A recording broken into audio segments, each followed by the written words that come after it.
What's up guys, Nathan back here today from Vape This. I know some of you guys asked me, how do you rebuild an IGO-W? So that's what this video is going to be. It's probably going to be set up in two different parts because there's a lot of different ways that you can actually wick a dual coil IGO-W. I'm going to go ahead and do that now. I've got everything all set up. And so this might be a two-part film because one of them I'm going to show you guys how to do vertical wicking.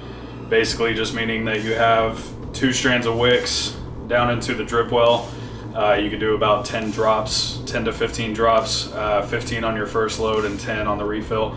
And then there's another way to do it that I personally like a lot better now, and it's called the roller coaster wick. Basically what you can do is take one strand and have two coils on just one strand. So let's go ahead and get started. I've got it all set up right now. The camera is actually over my workstation. I'm gonna go ahead and show you guys it up close and pretty much try to show you everything. Alright, so here I am at my workstation. I got the IGO-W all broken down and cleaned out and everything. When you first get your IGO-W, all the screws and everything will be tightened all the way down. What you want to do is make sure that you can see all the way through those holes. So you don't want to completely take them out, just, you know, pull them up enough to where you're not going to have any blockage when you try to put the wires in. I think I'm going to use Echo wool. Yeah, I'll use some Echo wool. This is basically going to work kind of the same way as silica. So what I usually like to do is I'll go ahead and cut 2 inches out, about 1.5 inches to about 2 inches. And what I'll do is I'll double it over right there. All right. And I'll take my wire, and what I'm going to use right now is 28 gauge, and it's kind of a hot mess right now, but I usually don't cut my wire. I usually leave it about 2 or 3 feet still left. So I'll go ahead and get the end of it right there, and I'll hold the silica and the wire and my pointer finger and my thumb just like that. So you want to leave a little bit so you can slide them through the posts. So I'll just go ahead and start wrapping. And I think I'm gonna do about 4 wraps on this. 1, 2, 3, and 4. Alright, so you got 4 wraps, just like that. And I'll go ahead and cut this wire. Alright, just like that. And I usually leave maybe about 1/2 inch, so I got a lot of room to work with when I'm sliding them through the posts. Alright, just make sure they're good and spaced out. Go ahead and kind of push it together a little bit. And as you can tell, excuse me. As you can tell, the wires are a little bit close, so I'll just take a flathead, kind of space them out a little bit, make sure they're good and spaced before I try to slide it through.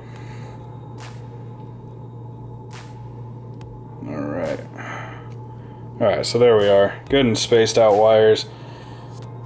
That looks pretty good, so I'll go ahead and do this one more time with all the same stuff. Cut out about 2 inches or so. Go ahead and double it over.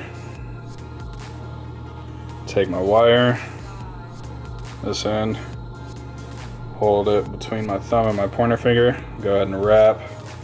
1, 2, 3, 4. Alright. Oh, sorry, I was doing that off cam. Alright, so I'll wrap that. We'll get this cut just like that. What I kind of do is I'll kind of push them together a little bit in between my fingers just to make sure that they're good and even. And I'll go ahead and space these out a little bit. You just basically want to make it even, especially, you know, when you're starting to get it on there. When you go ahead and, you know, pull them through the posts and you screw it all down, you get it all tight and snug and everything, it's a lot easier to space them out then too. I'm gonna go ahead and take off my other IGO-W. I'm gonna put my new one on my mechanical mod. I got the Magneto again today. Alright, and so we have both of them together, And once you get your coil wrapped around your wick, then you can start feeding them through the holes. So hard to do on cam. Okay, so what I usually like to do is I'll get them fed through, possibly, maybe.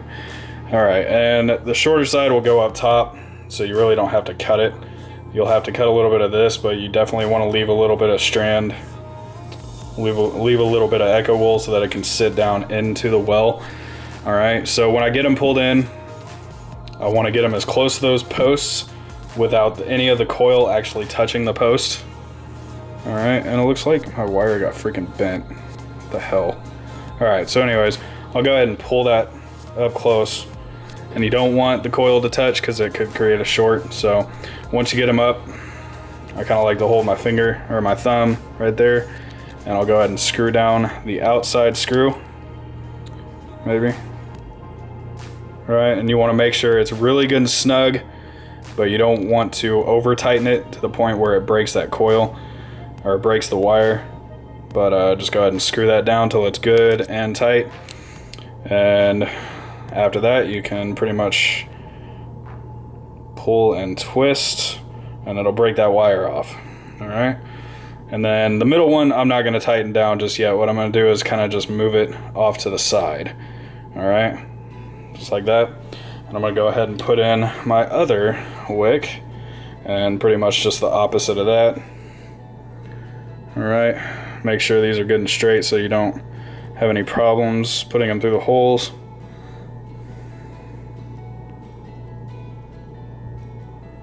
Alright, and you'll notice it's kind of pushing the other wick, so I kind of just pull it back like that.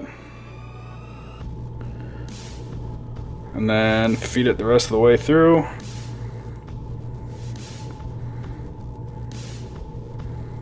What's stopping that? Why is it getting stopped?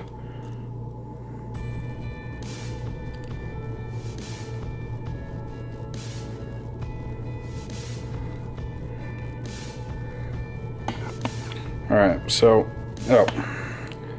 because the wire was in the well.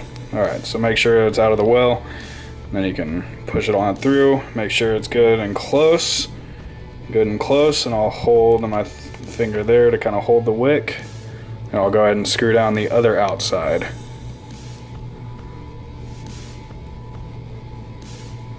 Make sure that's good and tight. If you keep tightening them, you'll notice it kind of skips, and then it'll keep on tightening. Basically what it's doing is moving the wire even farther down, but as long as you don't snap it, then it should be good. And then on that side, you can kind of do the same thing. Just take that. Yeah, there we go. We shouldn't see any movement. All right. And now I can go ahead and move these wicks over, and you see the extra wire that was from the middle one. All right, so you basically just want to kind of take another glance, make sure it's good and even. They're both kind of pretty close to those posts, and then you can go ahead and screw down the middle. All right, just make sure that's good and tight. Notice a little skip there, so I'm just going to tighten it a little bit more. All right, so it's pretty good and straight on there. I'm going to go ahead and use, because this is just in the middle, but I'm going to go ahead and use the wire cutters to cut this middle. All right, and you can move back that wick. See the coil or the wire. I'm going to go ahead and clip both of those. All right, so we got our build. All right, so after that, basically you can kind of move it around a little bit just to get those wires good and even in there. The coils just need to be spaced out evenly. God, this is so hard to do on cam. It would look a lot prettier if, if I was actually just at my desk or something. Okay, so there we go. And what we can do is just go ahead and fire it up. All right, so it looks pretty even. I'm gonna go ahead and space these out, or kind of move them around a little bit, just because the one on the side isn't wanting to fire up completely. Let me see if I can get this to focus. All right, so now we got good glowing on either side. Alright, just make sure all 4 coils are glowing. And then after that, I can go ahead and clip these wires. Or not wires, sorry. It's been a long day. I'm sorry, guys, if I'm getting things kind of screwed up. Alright, so I can basically go through and cut this echo wool